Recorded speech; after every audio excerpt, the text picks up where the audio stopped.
돈이 우상이 될 때라는 제목으로 오늘 하나님 말씀을 전하겠습니다. 자본주의 시대에 돈은 어떤 대상과도 비교 불가한 특권적인 지위를 차지하고 있습니다. 자본주의의 역사가 긴 만큼 물질 만능주의 문화가 전 시대적 현상이 된 지도 이미 오래라고 할 수가 있겠죠. 물질 만능주의를 다른 말로 배금주의라는 단어를 사용하기도 하는데요. 자, 배금주의라고 하는 말을 사전적인 용어로 이렇게 풀이를 했습니다. 자, 한자로는요, 배금이 이제 숭배할 때 이 배자에 황금할 때 금자죠. 영어로는 머니 월십이라고 되어 있어요. 돈을 숭배하는 것, 이게 배금주의입니다. 모든 관계를 돈과 연관시켜 생각하려는 행위이며 또는 삶에 있어 최상의 가치를 돈이라고 믿는 행위다라고 그렇게 풀이를 했어요. 최근에 우리 사회에서 돈에 대한 인식을 확인할 수 있는 통계 자료를 한번 찾아봤습니다. 일반 국민들을 대상으로 한 설문이었는데요. 이렇게 질문했어요. 대부분의 일은 돈으로 해결할 수 있다. 자, 한번 띄워주실까요?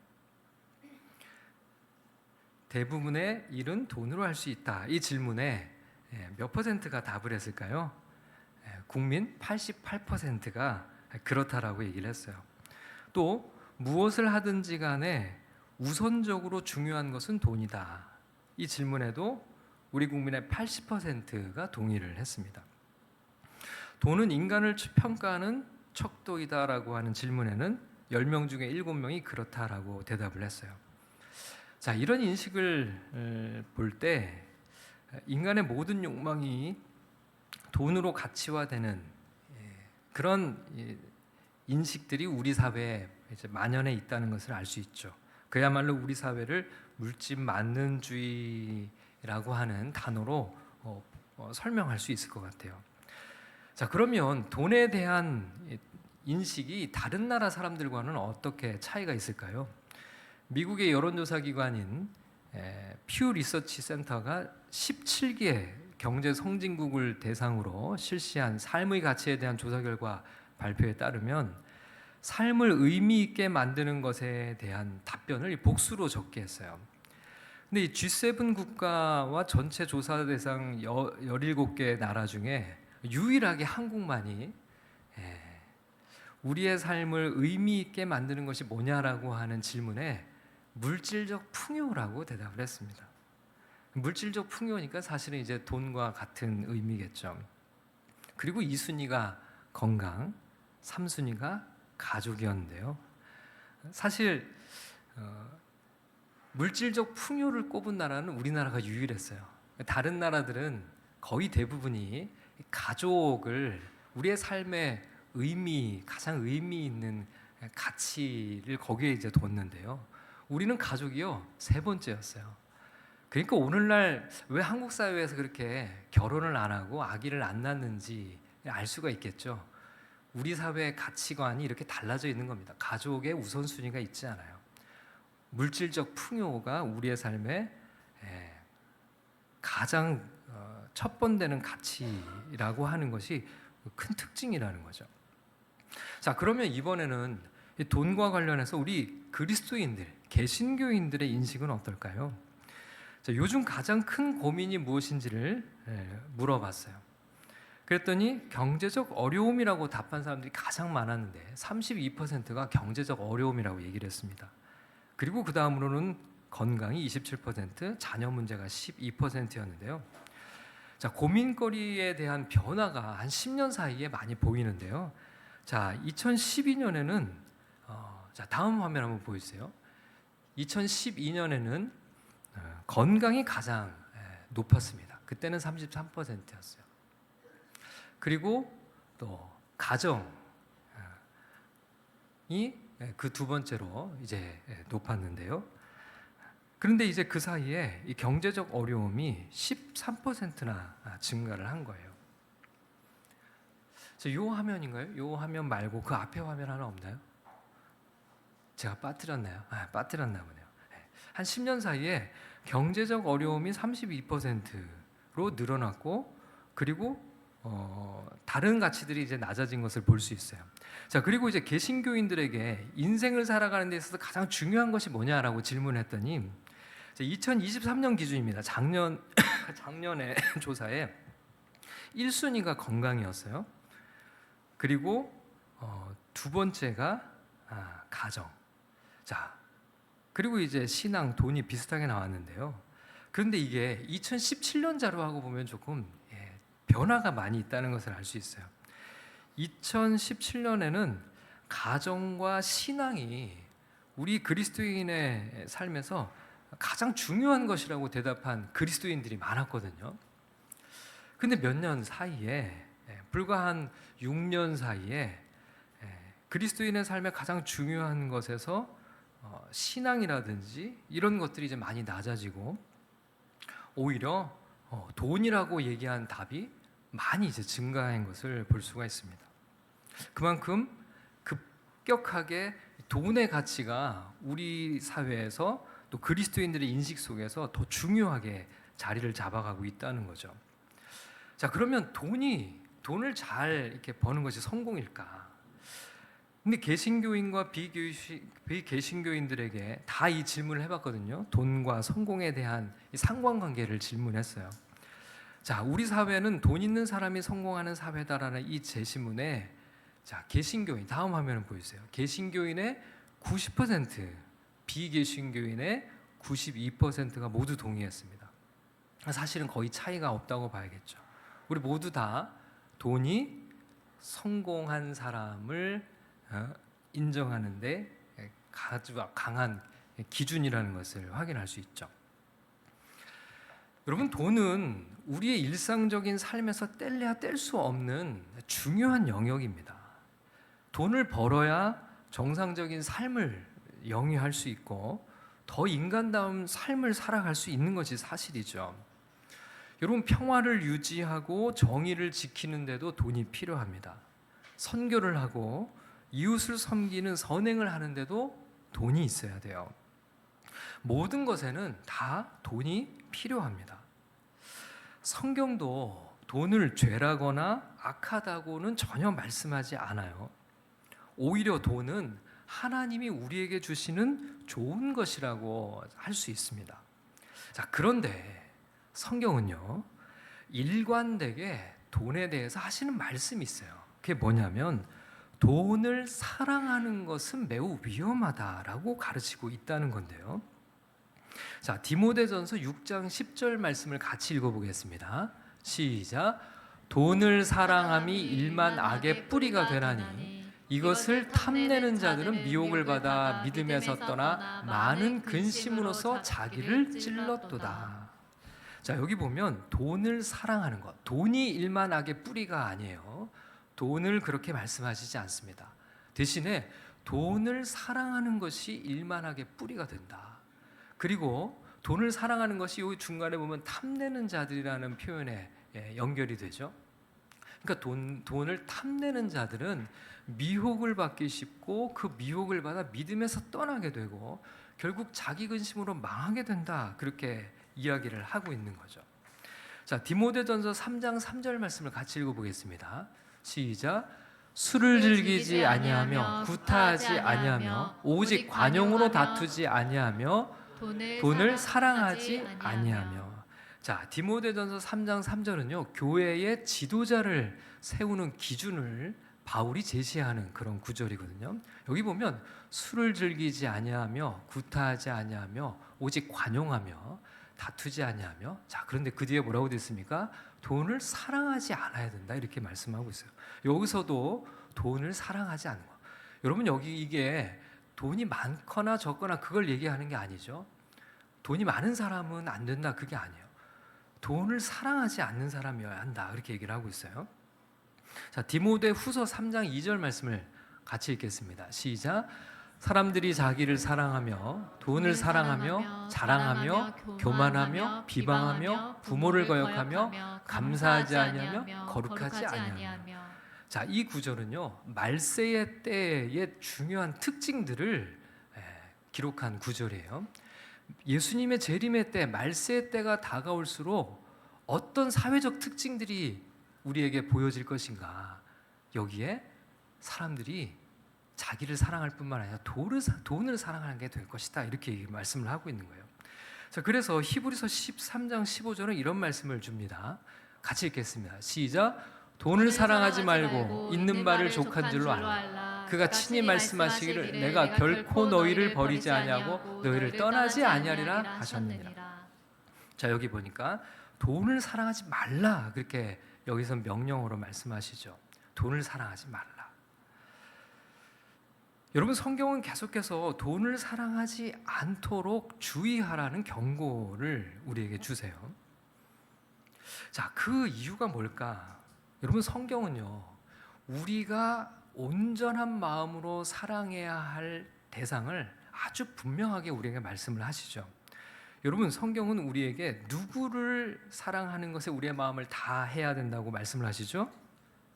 하나님이죠, 하나님. 자, 신명기 6장 5절 말씀을 같이 읽겠습니다. 시작. 너는 마음을 다하고 뜻을 다하고 힘을 다하여 내 하나님 여호와를 사랑하라. 내 하나님 여호와를 우리의 온 마음과 뜻을 다해 사랑하라, 이렇게 되어 있어요. 그러니까 돈을 사랑하는 것이 여기에 하나님을 사랑하는 것과 배치되는 어떤 역할을 우리는 유추해 볼 수 있어요.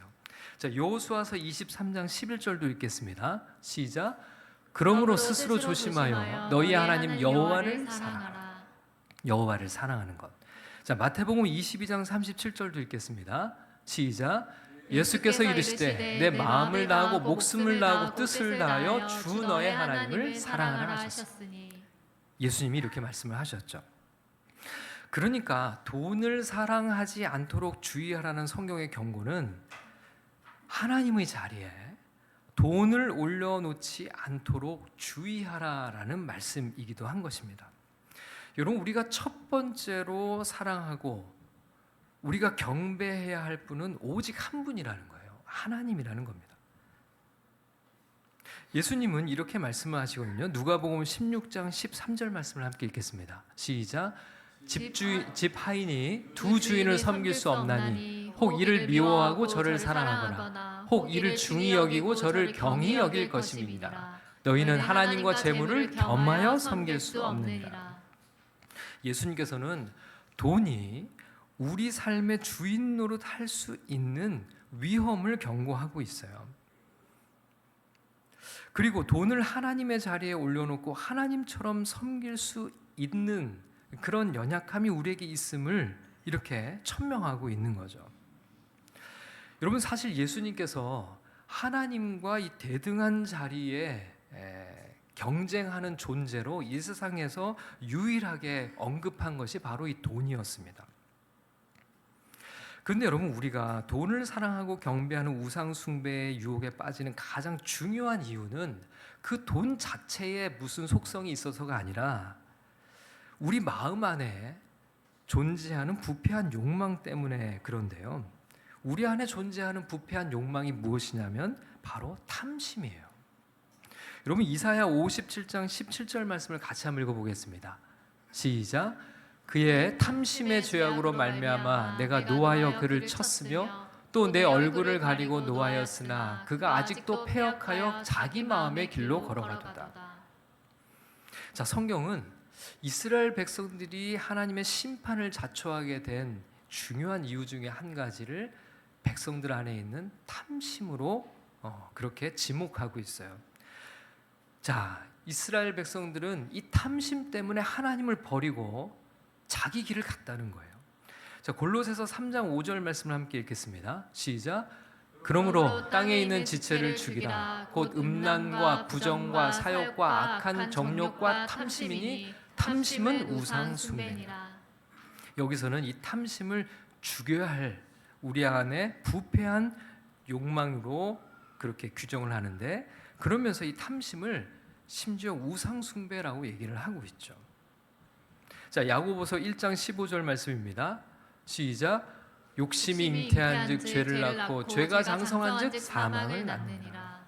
여러분, 우리 마음에는요, 저를 비롯해서 우리 모두의 마음 안에는 바로 이 탐심이 자리하고 있다는 거예요. 그래서 예수님께서는 이 모든 탐심을 물리치지 않고서는 우리가 이 우상 숭배의 문제를 제대로 다룰 수 없다는 것을 우리에게 가르쳐 주세요. 누가복음 12장 15절의 말씀을 같이 한번 읽어보겠습니다. 시작. 그들에게 이르시되 삼가 모든 탐심을 물리치라. 사람의 생명이 그 소유에 넉넉한 데 있지 아니하니라 하시고. 여러분, 이 탐심이 돈이라는 것과 함께 만나게 될 때 우리는 돈을 우상의 자리에 올려놓고 숭배하며 하나님보다 돈을 더 의지할 수 있는 천만한 그런 성향을 가지고 있다는 거예요. 그래서 예수님은 돈을 다스리라고 얘기를 하지 않고 탐심을 다스리라라고 말씀을 하고 있는 겁니다. 여러분, 오늘 우리가 읽은 본문 말씀에는 탐심이 극에 달했던 한 인물을 소개하고 있어요. 돈이라면 무엇이든지 다 된다는 그런 생각으로 살았던 인물인데요. 자, 본문 1절과 2절 말씀을 같이 한번 읽어보겠습니다. 시작. 예수께서 여리고로 들어가 지나가시더라. 삭개오라 이름하는 자가 있으니 세리장이요 또한 부자라. 여러분, 삭개오의 직업은 무엇이었죠? 세리였습니다. 예수님 당시에 이스라엘은 로마의 식민지였죠. 피식민지 백성들에게 세금을 수탈해서 로마 제국에 상납하는 그것은 일상적인 일이었어요. 그런데 이 일을 누가 감당을 하죠? 로마인들이 직접 하지 않았어요. 현지 피식민지 백성 중에서 세리라는 사람들을 뽑아서 자기 백성들에게서 세금을 걷어 로마 제국에 갖다 바치는 일을 하게 합니다. 그러니까 이 당시의 세리들은 조국의 동족들에게서 혈세를 거두어 그것을 로마 제국에 갖다 바치는 매국노 같은 이들이었죠. 더군다나 삭개오는 성경이 세리장이라고 소개를 합니다. 여리고에는 아주 큰 관세청이 자리 잡고 있었던 도시예요. 그러니까 이 관세청에서 또 우두머리 역할을 했던 세리장, 그가 바로 삭개오라고 하는 인물이었죠. 그러니 이스라엘 동족들에게는 그야말로 돈밖에 모르고 자기밖에 모르는 그런 아주 상종 못할 파렴치한 죄인이라고 그렇게 부를 만하죠. 자, 그럼 삭개오가 이렇게 동족들의 비난과 질시를 무릅쓰고 세리가 된 이유가 뭘까요? 자, 2절 제일 끝에 삭개오를 가리켜서 부자라고 기록한 대목이 있습니다. 여러분, 삭개오가 세리가 된 이유는 바로 돈 때문이었어요. 이 당시에 세리들은 쉽게 돈을 벌 수 있는 특권을 로마로부터 부여를 받게 되거든요. 로마는 일정 금액의 세수를 정해서 그 금액만 상납을 하면 되는 시스템을 갖게 되어 있었어요. 대신에 실제로 얼만큼의 세금을 거둘 수 있는지는 세리가 결정을 했습니다. 그러니까 세리들은 로마가 요구하는 금액만 맞춰 보내주고 나머지는 더 거두어서 그것을 자신의 주머니로 가져갈 수 있는 그런 시스템이었어요. 그러니까 동족들에게 수탈을 해서 부를 축적하며 부자가 됐던 이들이 바로 이 세리들이었거든요. 자, 삭개오는 돈을 얻었어요. 부자가 됐습니다. 그러나 그 대신에 잃어야 할 많은 것들이 있었겠죠. 동족들을 잃어야만 했습니다.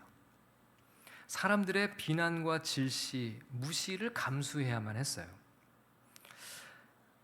자, 이런 모든 것을 감수하면서도 돈을 위해 세리를 했던 삭개오는 분명 돈이라고 하는 우상에 빠져 있었던 인물이라는 것을 우리는 쉽게 생각해 볼 수 있습니다.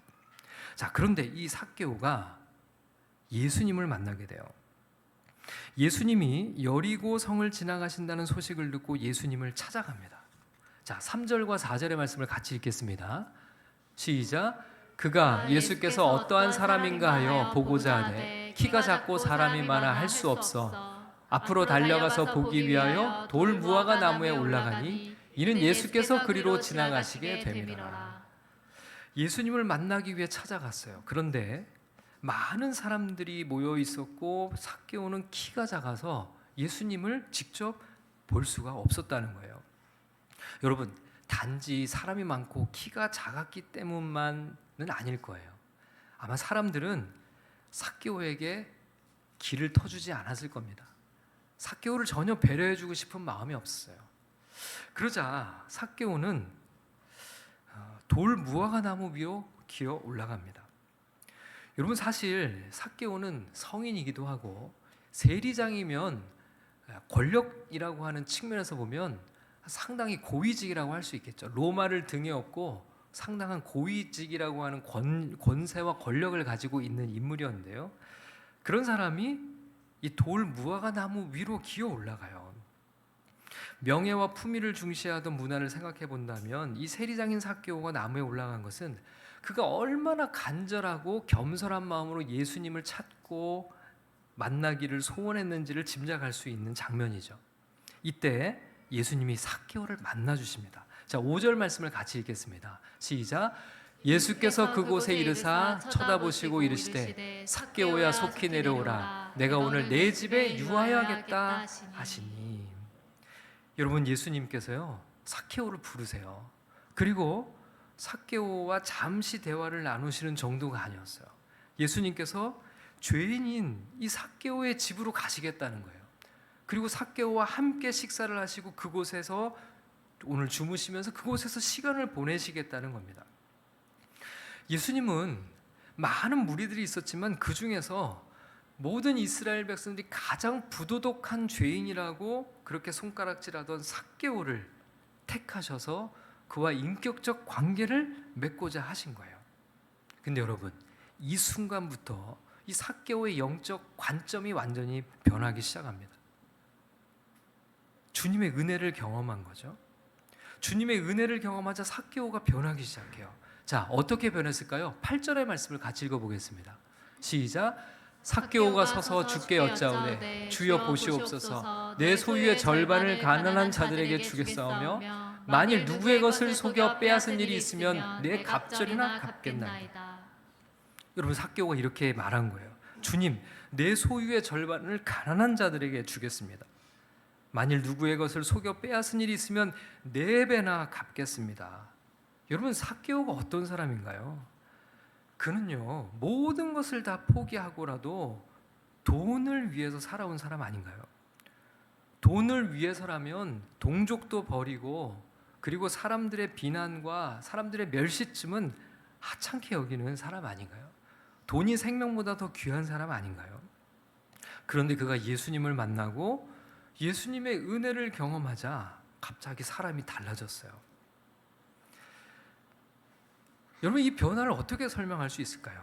여러분, 이 변화를 우리가 이해하는 데 있어서 한 가지 아주 중요한 개념이 한 가지 있습니다. 그것은 뭐냐면 표면적 우상이라는 것과 근원적 우상이라고 하는 개념인데요. 예를 들어 삭개오의 표면적 우상은 돈이에요. 누가 봐도 그가 돈을 우상으로 삼고 있다는 것이 확연하게 보이죠. 근데 여러분, 삭개오는 무엇 때문에 이렇게까지 돈을 간절히 원한 걸까요? 그는 돈을 얻었지만 동족을 잃었잖아요. 명예도 버려야 됐잖아요. 사람들은 그에게 손가락질을 했어요. 죄인이라고 비난합니다. 그래도 삭개오는 흔들리지 않아요. 대신에 삭개오는 돈을 붙들고 지금 흔들리지 않고 살아갈 수 있는 뭔가가 있어요. 충족되는 뭔가가 있다는 거예요. 그게 뭘까요? 삭개오는 돈을 통해서 뭘 얻고자 한 걸까요? 바로 이게 삭개오 안에 있는 근원적 우상이라고 하는 건데요. 자, 이것을 팀 켈러 목사님이 설명한 부분을 제가 한번 읽어보겠습니다. 표면적 우상은 근원적 우상이 자신을 충족시키려는 통로로서 돈, 배우자, 자녀 등에 해당한다. 우리는 우상의 구조를 피상적으로만 분석할 때가 있다. 예컨대 돈은 더 깊은 충동을 채우기 위한 표면적 우상일 수 있다. 어떤 사람은 자기 삶과 세상을 통제하는 수단으로서 많은 돈을 원한다. 이들은 대개 돈을 많이 쓰지 않고 아주 검소하게 살아간다. 안전하게 다 저축하고 투자해 둔다. 그래야 세상이 철저히 안전하게 느껴지기 때문이다. 어떤 사람은 인맥을 쌓거나 미모와 매력을 가꾸려고 돈을 원한다. 이들은 아낌없이 자신에게 돈을 쓴다. 그런가 하면 돈에 딸려오는 엄청난 권력으로 남을 지배할 수 있기 때문에 돈을 원하는 사람도 있다. 이런 사람들은 다른 사람을 지배하는 데 돈을 쓰겠죠. 모두 돈이 우상인 경우지만 근원적 우상이 다르니 거기서 비롯되는 행동 양식도 아주 다르다, 이렇게 얘기를 했어요. 여러분, 삭개오에게 돈이 우상이 되게 한 근원적 욕망은 뭘까요? 아마 그는 안정을 원했을 거예요. 그리고 세상 모든 것을 안전하게 통제하기를 원했을 겁니다. 그는 돈이 있어야지만 세상이 철저하게 안전하다고 느껴지기 때문에 악착같이 돈을 벌어 부자가 된 거예요. 여러분, 돈이 우상이라고 해서 모든 사람이 돈을 악착같이 벌고 모으는 것은 아니에요. 어떤 사람은 인맥을 쌓거나 자신을 매력적으로 보이게 하려고 돈을 우상으로 삼는 사람은 자기 자신을 위해서는 돈을 아끼지 않고 써요. 그거 역시도 돈이 우상인 그런 모습입니다. 어떤 사람은 돈을 가지고 남들이 자신을 따르게 하려고 움직이게 하는데 관심이 있는 사람이 있죠. 예를 들면 정치를 하는 사람들 중에는 재산을 다 탕진하면서라도 그 권력을 얻으려고 해요. 그럴 때 사실 돈에 손을 대게 되죠. 그러나 돈이 표면적 우상이긴 하지만 그의 깊은 곳에는 권력이라고 하는 근원적 우상이 자리 잡고 있다는 거예요. 남을 위해서 돈을 쓰는 것 같지만 이들이 진정으로 원하는 것은 권력이죠. 모두가 돈이 우상인 경우지만 근원적 우상이 다르기 때문에 돈이 우상이어도 드러나는 행동 양식은 전혀 다르다는 겁니다. 돈을 악착같이 아끼고 모으는 사람도, 자신을 위해서 돈을 펑펑 쓰는 사람도, 남을 위해서 전혀 아끼지 않고 남을 위해서는 모든 걸 쓰는 사람도 모두 다 돈이 우상일 수 있다는 거예요. 자, 팀 켈러 목사님의 글 중에 한 예를 든 것이 있는데 제가 좀 읽어볼게요. 돈을 이용해 통제라는 근원적 우상을 섬기는 사람은 돈으로 권력이나 인정을 얻으려는 이들에게 우월감을 느낄 때가 많다. 그러나 어느 경우든 돈을 우상으로 숭배하면 삶이 예속되고 뒤틀어진다. 우리 교회의 한 목사가 어느 부부를 상담한 적이 있는데 그들은 돈 관리 문제로 심한 갈등을 겪고 있었다. 아내는 남편을 구두쇠로 여겼다. 하루는 남편이 그 목사와 1대1로 대화하던 중에 자기 아내의 낭비벽이 심하다고 불평했다. 정말 이기적입니다. 옷과 외모 단장에 돈을 엄청나게 쓰거든요. 남에게 예뻐 보이려는 욕구가 아내의 돈 씀씀이에 영향을 미치고 있는 게 남편의 눈에 똑똑히 보였다. 목사는 그에게 표면적 우상과 근원적 우상의 개념을 알려줬다. 당신이 전혀 쓰지 않거나 베풀지 않고 1원 한 푼까지 다 쌓아두는 것도 똑같이 이기적인 일임을 아십니까? 당신은 지금 안전과 보호와 통제라는 자기 욕구를 채우는데 무조건 전액을 쓰고 있는 것입니다. 그 남편이 분노하지 않고 오히려 충격을 받은 것은 상담자로서 다행이었다. 그는 그런 생각은 미처 해보지 못했네요 라고 말했고 이것은 결혼 생활의 전환점이 되었다. 이런 에피소드였어요. 여러분, 그렇기 때문에 우상은 돈이나 섹스 같은 표면적 우상만 없애서는 해결할 수 없는 문제라는 거예요. 표면적 우상을 보면서 이제 내 삶에서 이것을 우상으로 삼지 말아야겠다. 여기에 질질 끌려다니지 않도록 내가 내버려두지 않아야겠다. 그렇게 말한다고 해서 우리가 이 문제를 해결할 수 없다는 거예요. 우리가 직접 돈을 공략하고 공격한다고 효과를 거둘 수 없다는 거예요. 마음속의 근원적 우상을 처리하지 않고서는 이 문제를 해결할 수 없다는 겁니다. 자, 그러면 여기서 중요한 질문이 생겨요. 마음속의 근원적 우상을 어떻게 처리할 수 있느냐는 겁니다. 마음속을 변화시킬 수 있는 유일한 길이 있어요. 그건 바로 복음을 믿는 겁니다. 여러분, 삭개오가 예수님을 만났을 때 어떤 일이 벌어졌죠? 삭개오는 오직 돈이 있어야지만 안전하다고 느끼는 사람이었는데요. 그래서 악착같이 돈을 벌어서 돈을 모았고 돈이 우상이었던 사람인데요. 그가 예수님을 만났어요. 그리고 예수님의 은혜와 사랑을 경험했어요. 그런데 갑자기 그 돈을 가난한 자들에게 나누겠다는 겁니다. 갑자기 그 돈을 베풀겠다는 거예요. 이것이 어떻게 가능한 거냐는 거예요.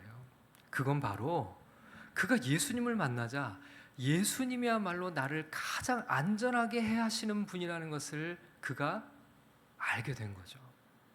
여러분, 로마서 8장 38절에서 39절 말씀을 같이 한번 읽어보겠습니다. 로마서 8장 38절 39절입니다. 시작.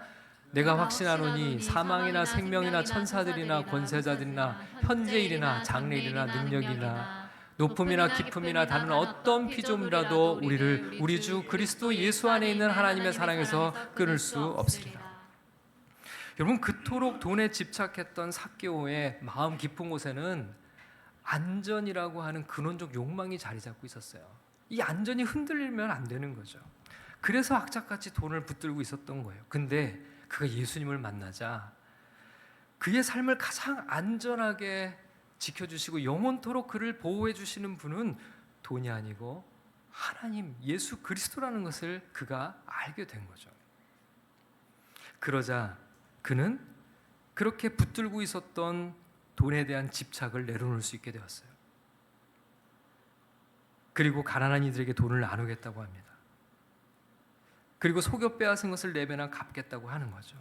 이게 가능한 것은 그를 안전하게 그리고 그를 가장 안정된 삶으로 영원토록 지켜주시는 분은 돈이 아니라 예수님이라는 것을 발견하게 된 거죠. 여러분, 우리가 그냥 우상을 없앤다고 없앨 수 없는 이유가 바로 여기 있어요. 여러분, 우리는 우상의 자리에 가져다 놓은 것에 그 우상을 걷어내고 하나님으로 모셔드려야 되는 겁니다. 하나님이 계셔야 되는 자리에 하나님이 계시지 않기 때문에 결국 우리는 다양한 우상들로 그 자리를 메꾸려고 하는 거죠. 하나님의 부재, 한 자리, 그 자리에 밀고 들어간 것이 곧 우상인 겁니다. 여러분, 내 삶의 가장 중심에 예수 그리스도를 모실 때야 비로소 우리는 참된 삶을 살게 되는 것이죠. 그럴 때 이제 우리는 우상의 종로로 타는 삶이 아니라 진정으로 자유와 행복을 맛보는 인생을 살게 되는 것입니다.